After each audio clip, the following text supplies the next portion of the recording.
प्रिय शिव भक्तों, हमारी चैनल पर आपका स्वागत है।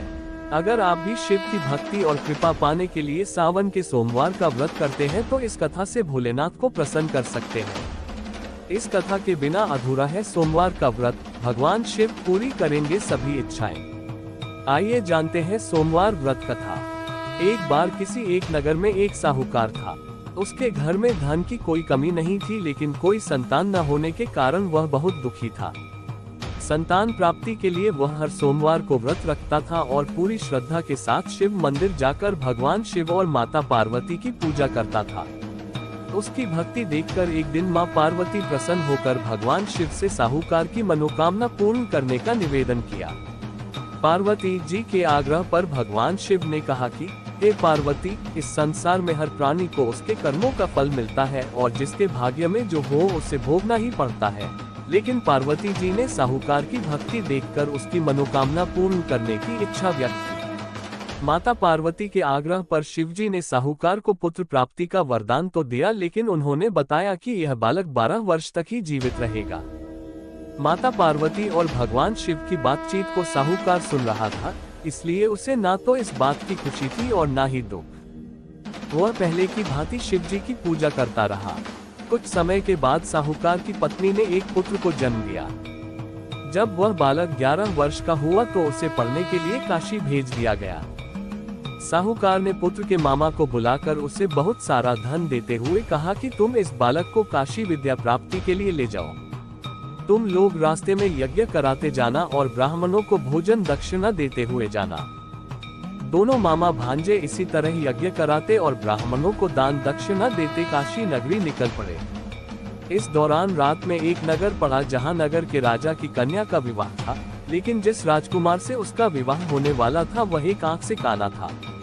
राजकुमार के पिता ने अपने पुत्र के काना होने की बात को छुपाने के लिए सोचा क्यों न उसने साहूकार के पुत्र को दूल्हा बनाकर राजकुमारी से विवाह करा दूं। विवाह के बाद इसको धन देकर विदा कर दूंगा और राजकुमारी को अपने नगर ले जाऊंगा। लड़के को दूल्हे के वस्त्र पहनाकर राजकुमारी से विवाह करा दिया गया। साहूकार का पुत्र ईमानदार था। उसे यह बात सही नहीं लगी, इसलिए उसने अवसर पाकर राजकुमारी के दुपट्टे पर लिखा कि तुम्हारा विवाह तो मेरे साथ हुआ है, लेकिन जिस राजकुमार के संग तुम्हें भेजा जाएगा वह एक आंख से काना है। मैं तो काशी पढ़ने जा रहा हूँ। जब राजकुमारी ने चुन्नी पर लिखी बातें पढ़ी तो उसने अपने माता पिता को ये बात बताई। राजा ने अपनी पुत्री को विदा नहीं किया, फिर बारात वापस चली गई। दूसरी ओर साहूकार का लड़का और उसका मामा काशी पहुंचे और वहां जाकर उन्होंने यज्ञ किया। जिस दिन लड़का 12 साल का हुआ उस दिन भी यज्ञ का आयोजन था। लड़के ने अपने मामा से कहा कि मेरी तबीयत कुछ ठीक नहीं है। मामा ने कहा कि तुम अंदर जाकर आराम कर लो। शिवजी के वरदानुसार कुछ ही देर में उस बालक के प्राण निकल गए। मृत भांजे को देख उसके मामा ने विलाप करना शुरू किया। संयोगवश उसी समय शिवजी और माता पार्वती उधर से जा रहे थे।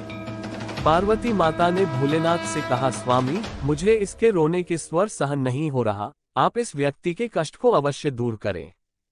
जब शिवजी मृत बालक के समीप गए तो वह बोले कि यह उसी साहूकार का पुत्र है जिसे मैंने 12 वर्ष की आयु का वरदान दिया था। अब इसकी आयु पूरी हो चुकी है। लेकिन मातृ भाव से विभोर माता पार्वती ने कहा कि हे महादेव, आप इस बालक को और आयु देने की कृपा करें, अन्यथा इसके वियोग में इसके माता पिता भी तड़प तड़प कर मर जाएंगे। माता पार्वती के पुनः आग्रह पर भगवान शिव ने उस लड़के को जीवित होने का वरदान दिया। शिवजी की कृपा से वह लड़का जीवित हो गया।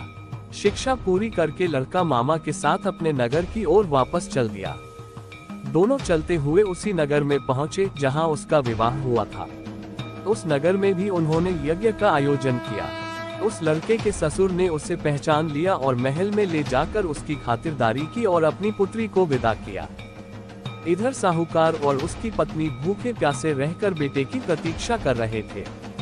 उन्होंने प्रण कर रखा था कि यदि उन्हें अपने बेटे की मृत्यु का समाचार मिला तो वह भी प्राण त्याग देंगे, परंतु अपने बेटे के जीवित होने का समाचार पाकर वह बेहद प्रसन्न हुए। उसी रात भगवान शिव ने साहूकार के स्वप्न में आकर कहा, हे श्रेष्ठी, मैंने तेरे सोमवार के व्रत करने और व्रत कथा सुनने से प्रसन्न होकर तेरे पुत्र को लंबी आयु प्रदान की है। इसी प्रकार जो कोई सोमवार व्रत करता है या कथा सुनता और पढ़ता है, उसके सभी दुख दूर होते हैं और सभी मनोकामनाएं पूर्ण होती हैं।